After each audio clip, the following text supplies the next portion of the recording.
There are several types of epidermal skin cancer, which are generally caused by overexposure to UV radiation over long term. Basal cell carcinoma is the most common type. These are usually seen in the stratum basal region. These are slow-growing tumors. They don't generally metastasize, and usually they are removed surgically.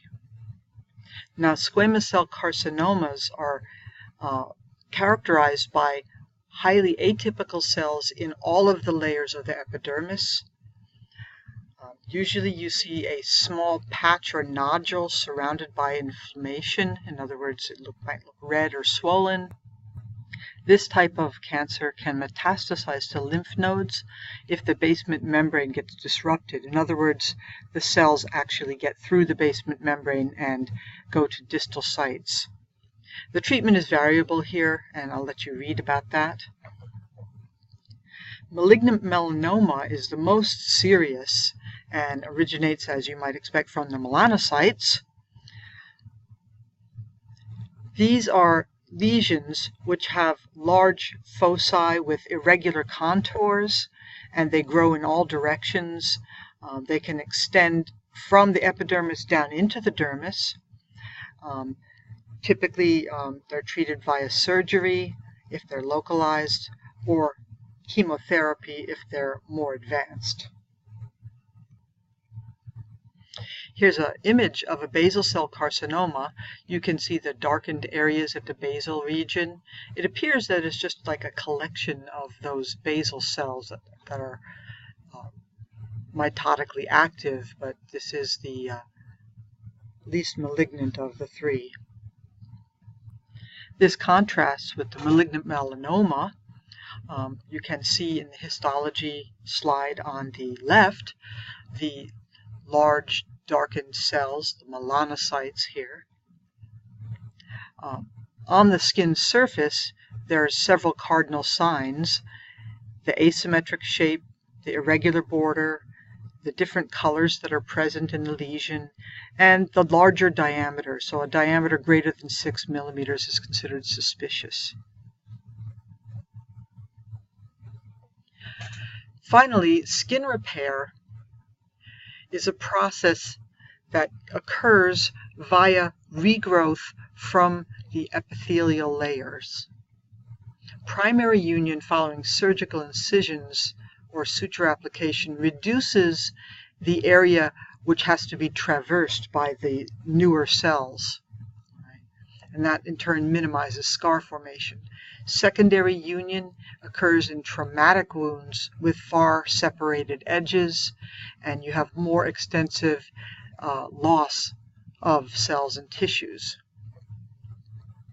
So in this case, you have the production of something called granulation tissue, which is really a specialized kind of connective tissue where a lot of migratory cells come into an area to effect repair, as well as more resident cells will actually come into an area. So you'll have an influx of maybe fibroblasts to remake some of that connective tissue that's there.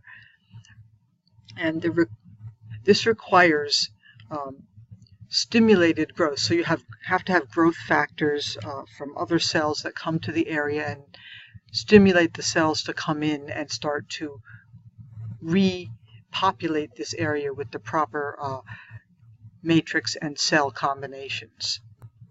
So in the dermis layer, first you have clot formation, because there's always going to be some disruption of the vasculature. So you form blood clot. Then you have removal of the damaged collagen fibers in that connective tissue compartment by macrophages that migrate in. And you have the formation of granulation tissue by the influx of other cells. Then you re-epithelialize the exposed surface. And then you have proliferation of the fibroblasts and migration of new myofibroblasts, which are cells that can contract. So the myo means they're muscle-like, so that involves the wound contraction. In the epidermis, First, you have proliferation of the basal keratinocytes into the area surrounding the wound, and the wound site itself gets covered by a scab, which is really just a dehydrated blood clot filled with dead neutrophils. Proliferating basal cells migrate underneath the scab and across the wound surface.